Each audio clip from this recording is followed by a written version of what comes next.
Man, fuck. More than the clay, right? Yeah, man, fuck it. But no. Finish halfway, and that's how I tape looking at. A lot of people actually suffer from lupus. It's very prominent in the Black African American community, and a lot of people don't even see that to the age of 40. So I don't know. Trick might be onto something. Dirties might cure lupus, bro, because that's the cure. I don't know. That's all I'm saying is that's the cure. I'm just saying Trick is 50 something. He gotta be at least 50 something. And he probably figured it out. I don't know. Listen, I don't know. I'm just saying that he is smoking weed and cocaine together, and he might not be doing all right, but he doing all right. He might not be doing all right now with this DUI. He doing all right because he got bread. Bro. Right. Well, but you think he really got bread? He got more bread than I do. Right, but that don't mean that he got bread. Whoa! Wait. I really need that soundboard. I'm working on it. Need that soundboard. We gotta integrate. He been a dirty connoisseur. Man. Right. I think he's the one that introduced the world to smoking dirties. Really? I had a bitch one time. I wouldn't be surprised if Trick Daddy was the one that taught everybody else about smoking dirties when they came to Miami. I had a bitch one time. Cause choppers is universal. And her old girl grew up with Trick Daddy. Okay. And not her old girl. No, because it's a weird situation. So I ain't his baby mama, cousin, sister, friend, cousin. No, it's a weird situation, dog. Like pretty much that old bitch grew up with him. Mm-hmm. And so the old bitch really loved me. I'm a lovable dude, man. I don't blame her. You know what I mean? I got a great personality and shit. And good conversational points. So, you know what I'm saying? She'd always invite me over when Trick would come over. Really? Man. So you met Trick Daddy personally? Man, that shit was just something different. I don't think you ever really meet somebody when they're smoking dirties. Nah, you meet their physical, but you don't meet them. No, I have relatives that smoke dirty, so like I completely understand what you're trying to say. You know what? But the person that's smoking dirty ain't too much far from the nigga that's smoking weed. It's far. Listen, it's way this way, but it's like if you getting high, you just getting high to the left. Like, what I'm saying. That's how I would explain. If you meet a motherfucker a couple times, but you dirtied up, you ain't gonna really remember the nigga the next time. Right, because it ain't gonna be the same nigga that you met. Because I'm the dude over there. Like, nah, I'm do I smell yams? No, yams don't smell nothing like that shit. Candied yams, I've always thought smell like dirties. Yeah. Candied yams. That's if you burn them. Listen, I've always related smoking dirties to candied yams. If I could smell candied yams from a mile away, I know somebody's smoking a dirty. Driving down the highway, if I smell candied yams, I know it's somebody smoking a dirty for a fact. It has a distinct smell. That's what I'm saying. It's so distinct that I've related it to candied yams. But back to the point. Trick Daddy. We know him as a dirty connoisseur. He has let me not say that. He has advocated for the use of smoking dirties to cure his lupus. Multiple people in the industry do have lupus. I'm not saying they're smoking dirties, but, there's such as Nick Cannon has lupus, come to find out. He's, advocated for it. Not the cocaine. I'm talking about the lupus. But he serves dirties. He serves. But Trick Daddy, he got a condition, and he done found his cure. So if this is what it takes for him to cure himself, it's not that I don't see the problem with it. I just feel like that if that's your solution, that's your solution. Listen, not everything for everybody. You know what I'm saying? It's all jokes, man. You do whatever the fuck you want to do, man. Straight up. If that's how you want to cure your situation, fuck it.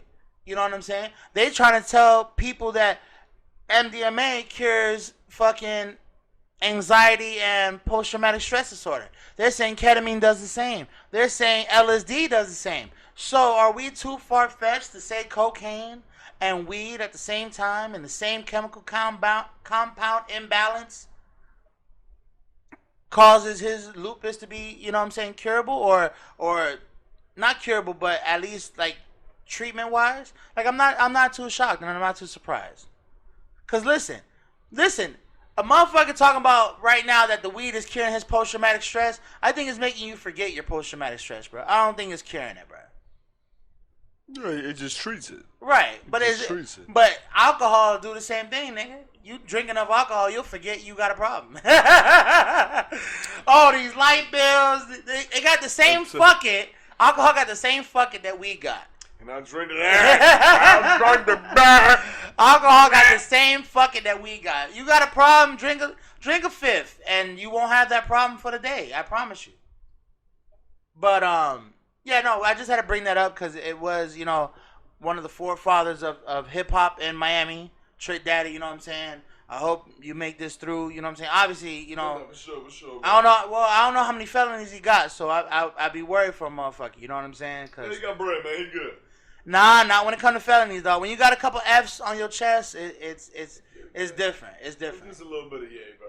Nah, but when you got F's, nigga, it's not the same problem. Like, but it's a little bit of yay. If it's a personal amount, he's straight. Yeah, but they're not gonna give him like a drug program. Like he probably already had a drug program. Yeah, but I'm telling you, man. I'm telling you. Listen, he got enough bread. He got enough bread that like it's straight. Listen, I've seen that program, nigga. I've seen lawyers in that shit struggling. I've seen doctors in that shit struggling. And I'm like, dog, you a motherfucking doctor. You a motherfucking lawyer. You're at the supreme level of professionalism, and you stuck here smoking dirties. You here stuck.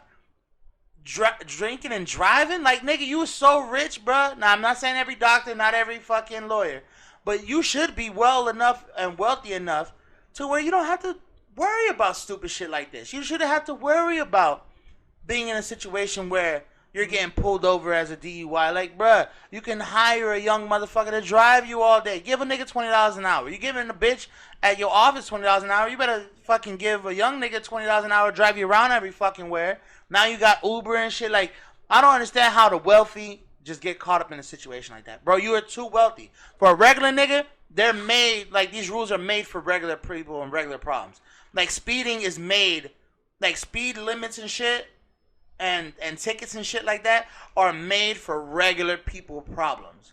That's the problems that I think society puts in our way to know that there's still rules. You know what I'm saying? Because life is simple, as you always say. When you have such a great society, as the great nation we have as the USA, there has to be rules, and the rules have to be abided by at all times. And I think those tickets that you get, you know what I'm saying, on your way to work with a bullshit seatbelt ticket, now they got the texting and driving ticket. Not saying that it don't save lives. I'm just saying when you're doing 20 miles an hour coming up the ramp and they giving you a ticket for no seatbelt, I don't think that's really trying to save your life, bro. Yeah, they're trying to increase revenue. They're trying to increase revenue, but not only at the same time, they're also trying to show you, like, you're, like, as being the greatest country in the world, you're not above being the greatest country in the world. Like, it's just a slight reminder, like, hey, yo, bro, you got to pay this, bro. Just here and there. You just got to slide that paper through. Because if you made that same trip at 11 o'clock, ain't nobody there. So, I'm saying the motherfucker ain't there all day trying to catch you on a ticket. He's just there sometimes, or he's there from a time period to a time period. It's not like a school cop where he gotta be there from 8 to 2 or 8 to 3 or 7 to 4, whatever the fuck. He's there from probably 9 to 11, catching as many motherfuckers as he can to then go about his day to try to do real cop work. I don't know what cop real work is because y'all just do so much fuckery at the same time, but I'm just saying, right. But I'm just saying, like, they try to go ahead and do real cop work. So what do we end up with? We end up with regular people providing the revenue for these industries such as the police force, the securities department. You know what I'm saying? Like, I just don't understand. No, bro, I'm faded. Right now, man, I'm telling you, I'm faded. It's that shot. That shot always puts you over. You feel me? And I've been responsible like that. You know what I'm saying? I ain't even been drinking like that, man. Nah, cause I've been drinking since goddamn Christmas, man. True. You know what I'm saying, celebrating this pagan shit with you pagan motherfuckers. Oh, a religious man now. Nah, I ain't doing none of that. Oh, you a Muslim now? No more dope game. I start smoking dirty. Oh shit. But nah, man, yeah.